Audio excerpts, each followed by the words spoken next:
So here is the details. I received a message on Fiverr. Client sent me a document. उसमें उन्होंने एक app बनाई हुई थी जिसका नाम था रीड मास्टर, और वो चाहते थे कि वो उसके ऊपर दो गूगल फॉर्म्स बनवाएं। हालांकि मुझे गूगल फॉर्म्स बनाने नहीं आते थे।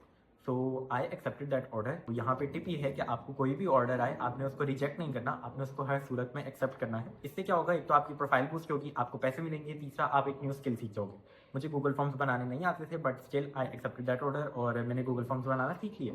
और वो दो गूगल फॉर्म मैं अभी आगे चल के आपको दिखाता हूँ, उसके मुझे 60,000 रुपये मिले। तो उसमें था क्या कि वो एक स्कूल की प्रिंसिपल थी, द क्लाइंट, और उन्होंने अपने स्कूल के लिए एक ऐप बनाई थी जिसके अंदर टीचर्स अपने क्लास के नोट्स और बुक्स वगैरह स्टूडेंट्स के लिए अपलोड कर सकते थे और स्टूडेंट्स वहाँ से उसको डाउनलोड करके रीड कर सकते थे। It was an easy access for both.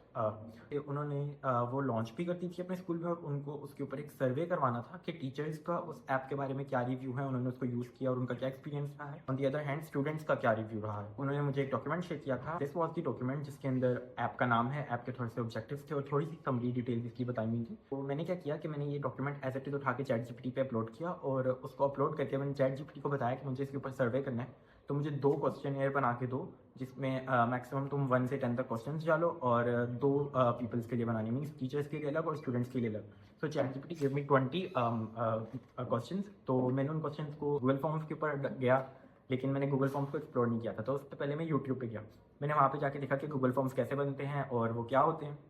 मैंने उसकी सिर्फ एक वीडियो देखी थी तकरीबन 10 मिनट की, और फिर मैंने गूगल फॉर्म्स खोले, वहाँ पे पेस्ट किया। इट वाज सो सिंपल, जिस तरह हम वर्ड डॉक्यूमेंट या एक्सेल यूज़ करते हैं बिल्कुल उसी तरह था। तो मैंने वो क्वेश्चन वहाँ पे अपलोड किए। मैंने क्लाइंट से इसमें एक चीज़ जाके पूछी थी कि आपको जो आंसर्स चाहिए वो फिलिंग द ब्लैंक्स चाहिए, या अगर MCQs चाहिए तो उनकी रेंज क्या होनी चाहिए। तो क्लाइंट टेल मी के 1 से 5 तक होनी चाहिए, और 1 means satisfied and 5 means poor. मैंने उसी के मुताबिक उसको बनाया। This were the Google forms जो आपको साइट पर शो हो रहे होंगे। 1 is for the teachers and the second 1 is for the students. मैंने क्लाइंट को डिलीवर कर दिया। तो डिलीवर करने के बाद क्या हुआ, क्लाइंट ने उसको एक्सेप्ट नहीं किया।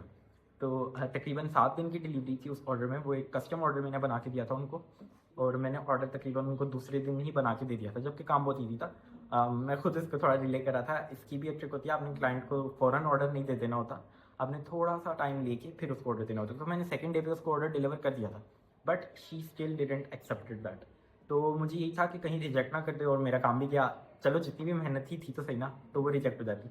बट अल्हम्दुलिल्लाह ऐसा नहीं हुआ। उसमें एक चीज़ ये हुई थी कि 3 दिन के बाद क्लाइंट ने मुझे उसी ऑर्डर के अंदर एक और ऑर्डर दे दिया था $100 का, जो कि सिंपल एक PPT डिज़ाइनिंग की थी। वो भी मैंने कैनवा से बनाई थी, सिर्फ 20 स्लाइड्स, वो भी 30,000 रुपये में। $100 एट दैट टाइम वॉज 30,000, जो कि बहुत ईजी थे। तकरीबन हाफ एन आवर में आप सिंपल एक PPT डिज़ाइन कर सकते हो।